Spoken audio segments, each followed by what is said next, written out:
Ika-4 na kasapi ng MILF ang sugatan sa kanilang bakbakan sa Sharif Saydona Mustafa, Maguindanao del Sur ayon sa militar, pero ang gyera nila ay tumigil na.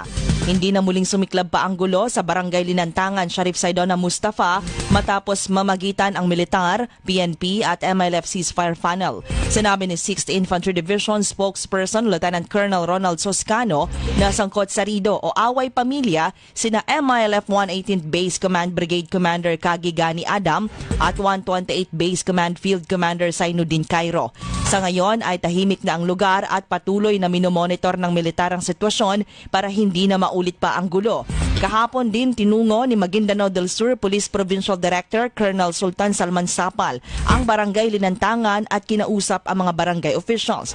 Nangako ang mga opisyal na ligtas ang mga sibilyan at sila ay tinutulungan na ng lokal na pamahalaan.